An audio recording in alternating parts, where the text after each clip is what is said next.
Osho is here and now as a transformative energy and a moment-to-moment guidance. And I would like to explore what that means.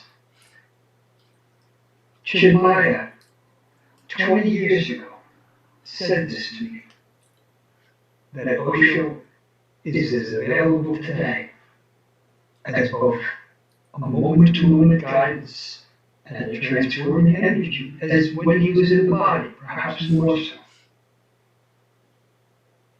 He also said to me 20 years ago, in response to some wise guy from Delhi who was complaining that he was not going out and doing workshops and the visible Osho work, he said, Osho's work is going fantastically in the world. And 90% of it doesn't have an Osho label. 5 years ago, in Goa, he said to me, to be with Osho today is different than it used to be. You no longer need a badge or a uniform or to be part of an organization. It's come to me to bring this up publicly, put this YouTube video out, because of this controversy that's going on between many Indian and Nepali friends and the Osho International Foundation over selling the resort, and the foundation closes down anybody who tries to put Osho up on the web. And perhaps this is part of the dialectic called Osho in the universe that will go to a new place, but to me it feels like a waste of energy.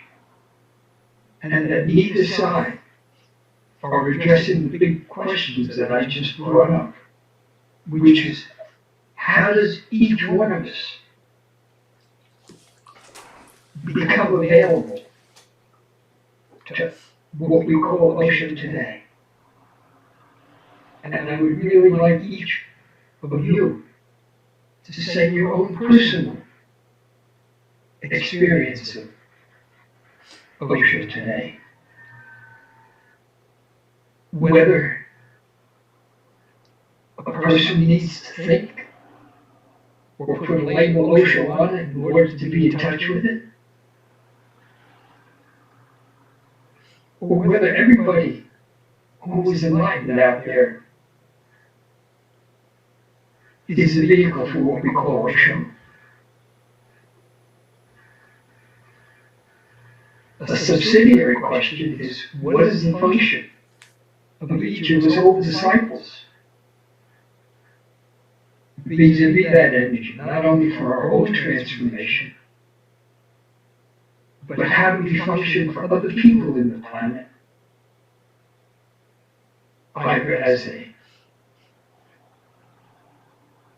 being who conveys the energy in some way, by synchronizing or harmonizing with them, or making it, how do we make it available to other people? Because that's my experience that we do. And the last set of questions is, what are some of the devices that Osho made available to us? What's their function in the world? My own personal hobby horse here is that I heard you say, my discourse is my main method. All the other methods are for those who can't listen. So, I've been listening to his discourses every day for 45 years. And they're continually new. I hear things today as though I was listening the first time, even though I may have heard this discourse 5 to 10 times in the 45 years.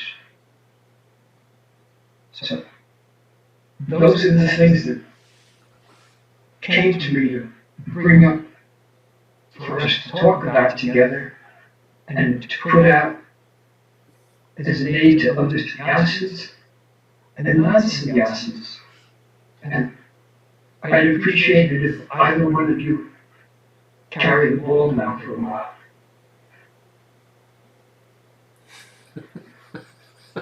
Well, Osho is, I mean, it's just it's not, I don't think of him in terms of what's going on with, the foundation or anyone else that you mentioned. It's just always, Osho is the same today that he was yesterday and will be tomorrow.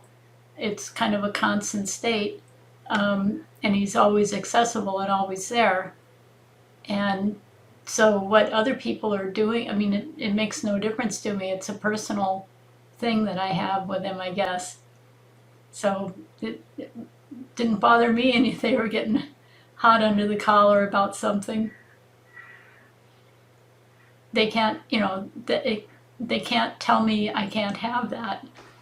I mean, they can, just take it off the web or whatever, but that doesn't take him away.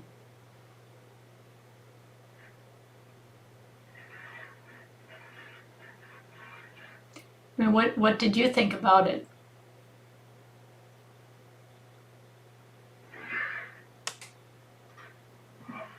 The way of tuning in to whatever Osho is here and now somehow prompted me to manifest the 5 stars for being here now. Because that answers the question, what should any one of us do right now to be in tune with existence? Which is how I conceive of Osho. It is being in tune and being in harmony and being in synchrony with the mystery of existence that's inconceivable.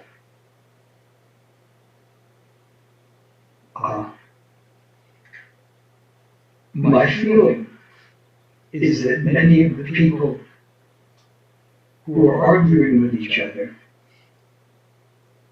have not, even though they're old and devoted disciples, they've gone slightly astray. They're not tuning in each moment. They're not asking themselves, what should I do now? They're manifesting old man parts of themselves. The way Osho talks about the old man and the new man. The old man his basic roots are mammalian hardware that goes back several 100 million years. That the reason it's so hard to let go of the self is it's really got some very deep foundations. That as long as an animal knows I'm me and not you, they have the self. And on top of that, all the other basic mammalian hardware gets built in. Like almost every mammal, immediately when it meets another member of the species, says, you and I are both the same kind of animals. We're not one of those that we eat or get eaten by. We're the same. And then they immediately go through a dance to establish which one is in charge and which one is subordinate. Are we the same sex or different sexes? Are we a mommy and child or slightly more distant than that? Or are we going to have sex with each other? Every time you encounter another human being, you go through a dance to answer those questions. And you can't not do it because it's part of your mammalian hardware. Then on top of that, we learned all these social rules over at least 100,000 years about, in addition, you have to make it clear, which tribe you're a member of, which, so, how much money, all the different things that people exchange. That's yourself. It's built of all that information. And it gets triggered in every encounter, so you can't not do it. In order to get in touch with this mysterious presence of Osho, you have to learn to watch that. That's what disidentification is. Identification is natural. Disidentification means going to the other pole. That man is caught between the animal and the divine. And to be with Osho means to get in touch with that mystery. And the more I'm in touch with that, the less I'm identified with my animal. It doesn't mean I suppress my animal, but it's like I've got him on a really tight leash. You gotta let him do what he has to do. I keep him out of trouble. I don't let him shit on my neighbor, stuff like that. So that's important for me. And my presence is at a level. Like, I met these two lady veterans today. And I said a few things, and there's one lady vet who's got really bad PTSD and doesn't let anybody touch her. Said to me, "You're yoga. You're different."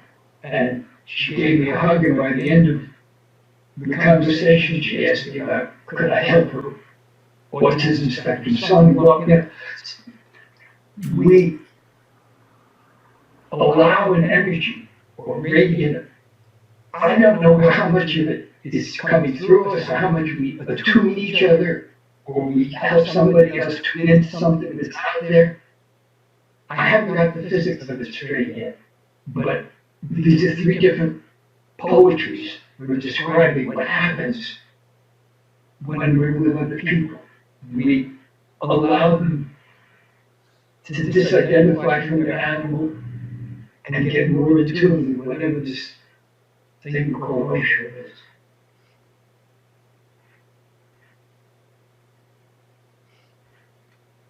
And I'll talk some more later, but I want to hear Doug talk. Well, I think you about have it. I think that's about right. I don't know if I can describe that any better. Talking about your experience, I mean, you're one of the deepest dudes I know. You need to get out more.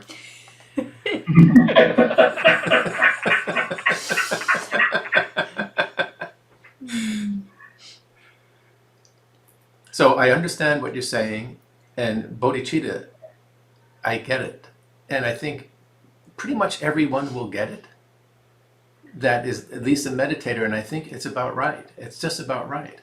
Is you can identify with the animal nature, what I call the inside of the wine barrel, or you can identify not with that. And then when you don't identify with that, you have that stillness in your stomach and in your being.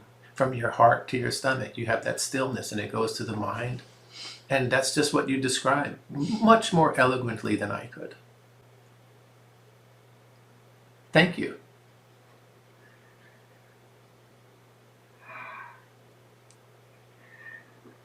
Yesterday, I saw some very upset patients. And I was sitting at dinner, and it all of a sudden came to me that therapy, healing, is making peace with the conflicts inside yourself and between you and other people. And that this making peace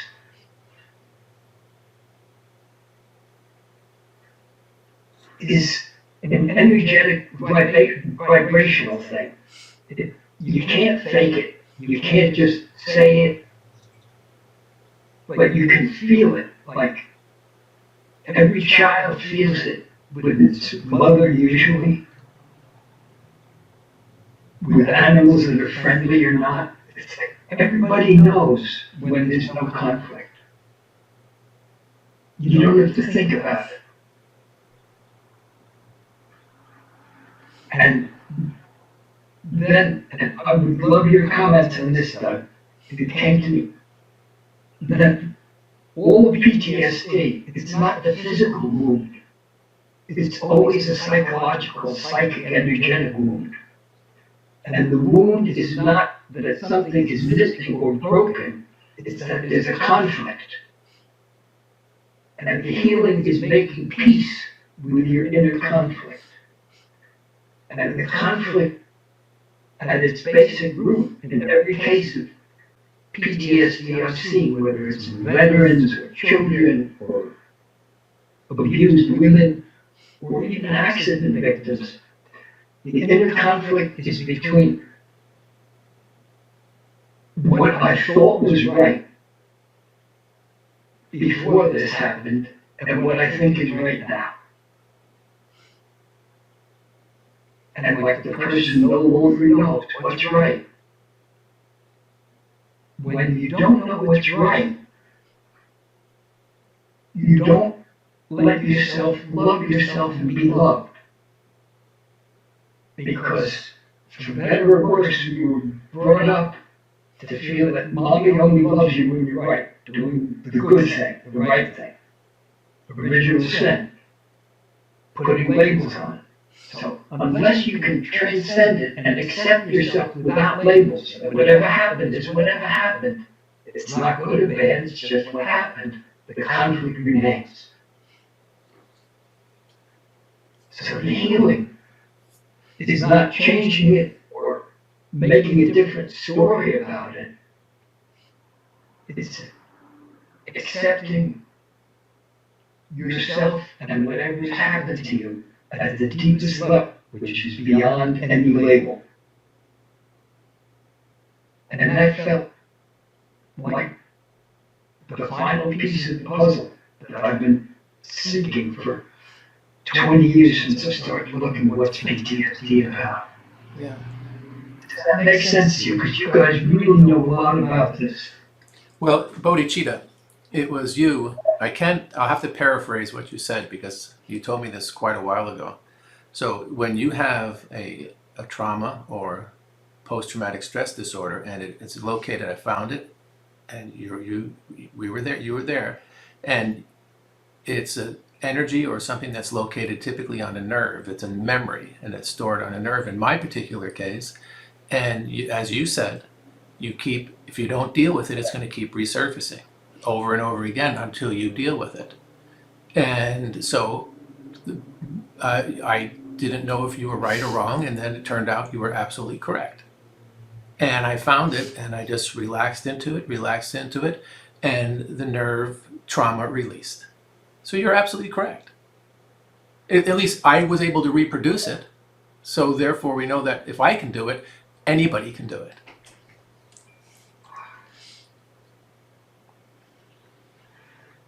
Sammy Joe, do you got anything to say? No, but, I got to watch him go through that process. And yeah, it can be done. You just have to go into it and not turn away from it. That story about the lady vet, that was exactly, what you just told us about. That's what she did.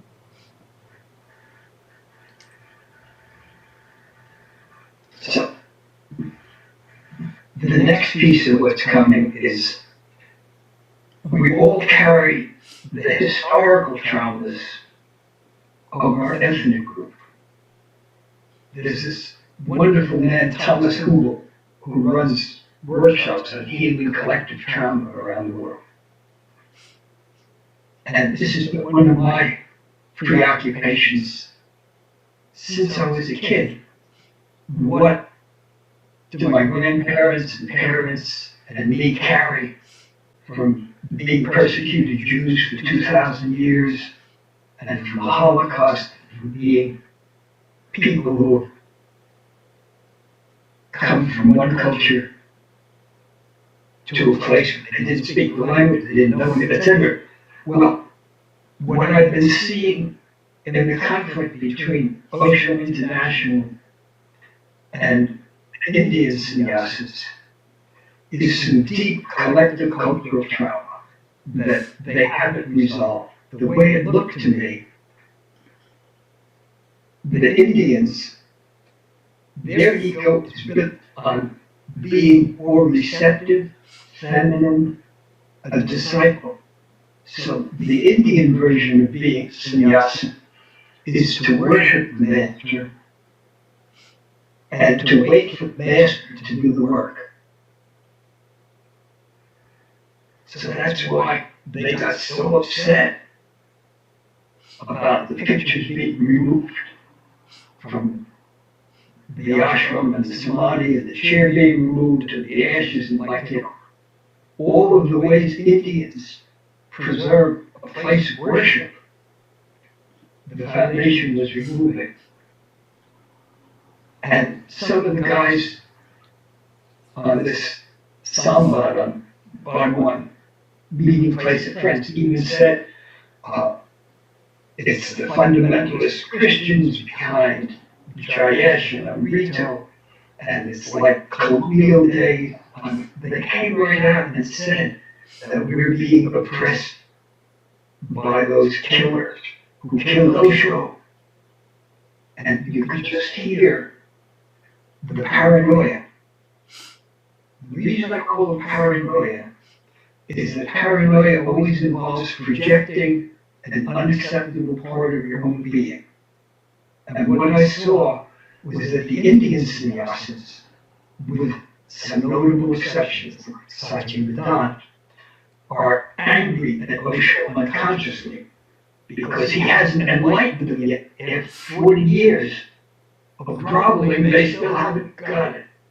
He hasn't done it for them.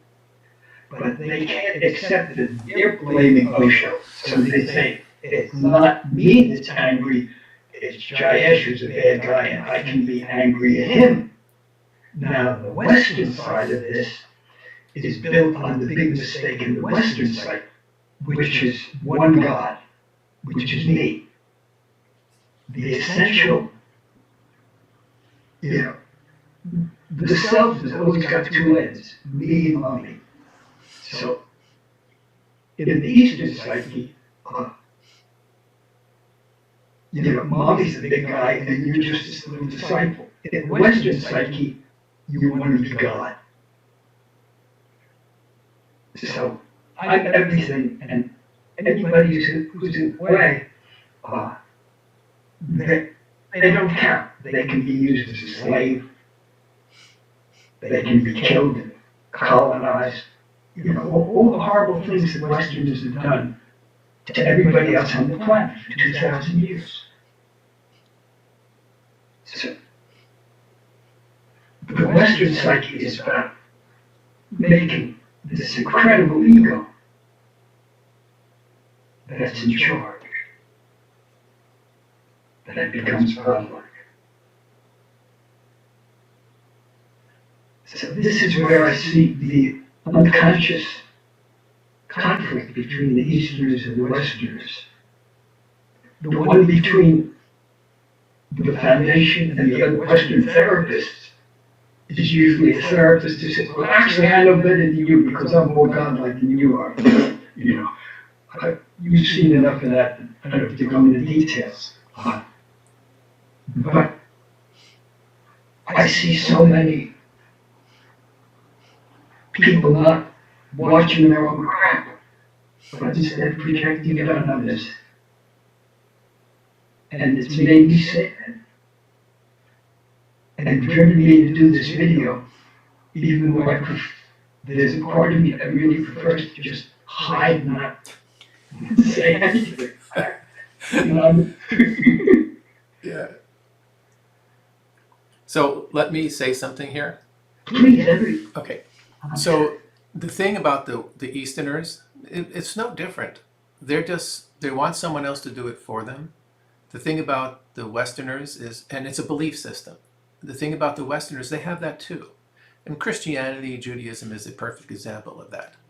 Is they have belief systems. Bhagwan never said anything about believing. I never got anything from him about believing.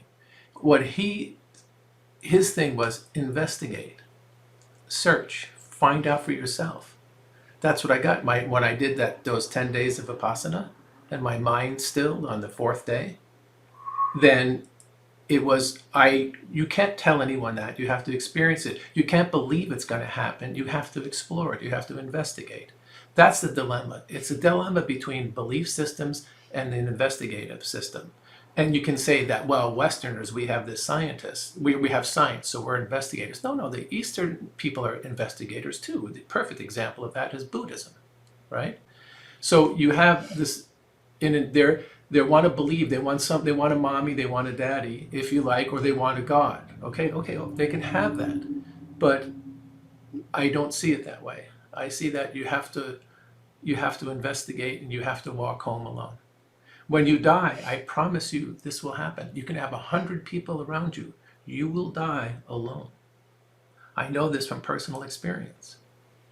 And so the system is that these people, if they're combating each other, they're locked in a belief system. And that's being just, remember when I told you told me years ago, if you have a trauma, it's going to keep surfacing until you deal with it. They're all having this trauma. And it keeps surfacing because they're not dealing with it. Same thing.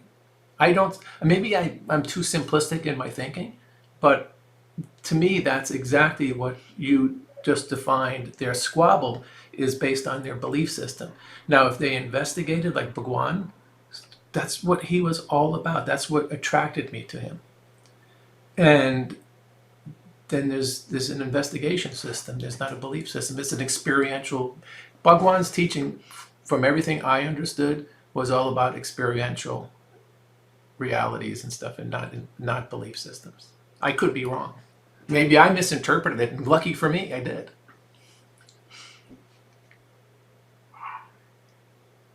Isn't that what you told me? Isn't that what you told me all those years ago? I'm not going to take any credit. You're welcome to do it, but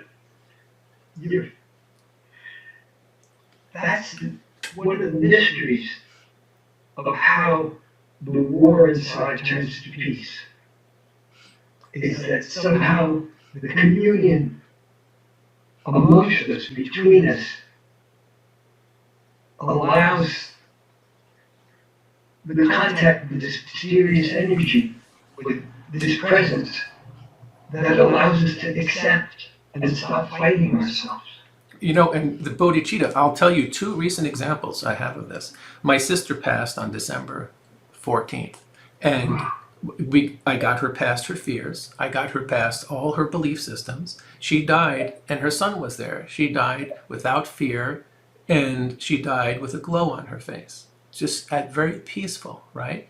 Now, I have another friend that has stage 4. He happens to live in Paris, and he is in the process now of not sure he's going to make it. So he calls me up, and I just walk him through. And all we're doing is he's bringing his fears to me, and I'm just knocking them out one at a time. And he gets it to the point where he's so grateful, right? But it's not anything. Gratitude is not important. It's just that he feels this sense of gratitude, which is a state of grace. And I think that's just a beautiful thing. My personal belief with the other people I've helped pass away is that he will die just like they did, without fear and aware. And that's the last train home. Or because I lived on Vashon Island for years, I like to call it the last ferry home. But it's all these things that you have been talking about too. And it's the same stuff in our conversations. It's always the same thing with you, is you are the forever scientist. Absolutely. And that's what we love about you. So in this forever scientist of Bodhicitta, it's investigate, solve problems. And these people that are squabbling, there's nothing you can do with them until they're ready to solve their problems. And just bless them and not say, that's it. That's all you can do. Unless you want to take on the task of being their mediator. And you might be able to do that well. But personally, I would just take a back seat and see how the show goes. Okay. I've been reading this incredible book called Blazing Splendor. Have I sent you the link on it yet? I don't think so. It's a biography by Tulku Urgyen Rinpoche. Oh. He's dead now, Yeah. but he's a reincarnating Lama.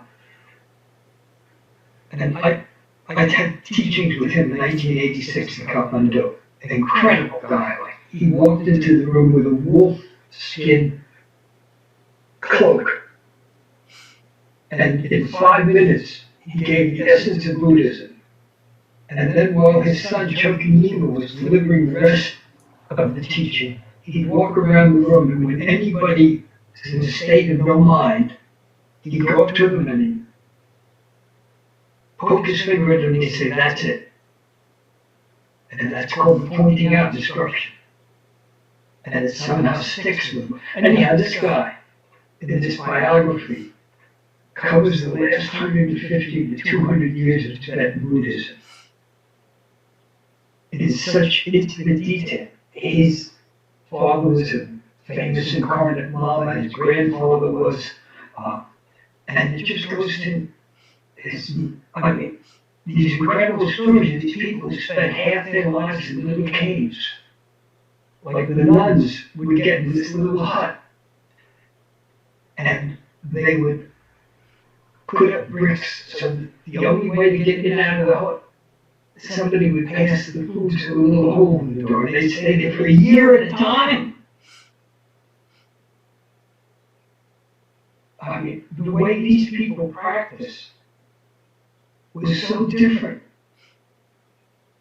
from how we're practicing. And yet the underlying intention and devotion felt the same. And I know Osho comes from this tradition. One of the deepest questions looks back to this beginning thing of how do you manifest Osho today within the costume of ordinary life?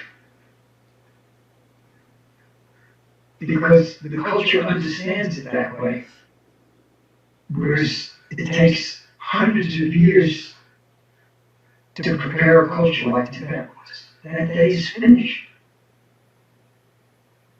So, how to be in the world but not of it is what we'll explore. Yeah, I've heard that phrase before, and I've come to the conclusion whoever said that did not have a job.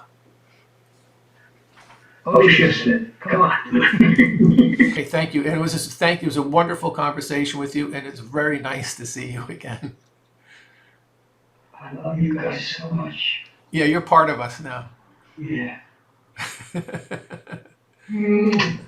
See you. Bye.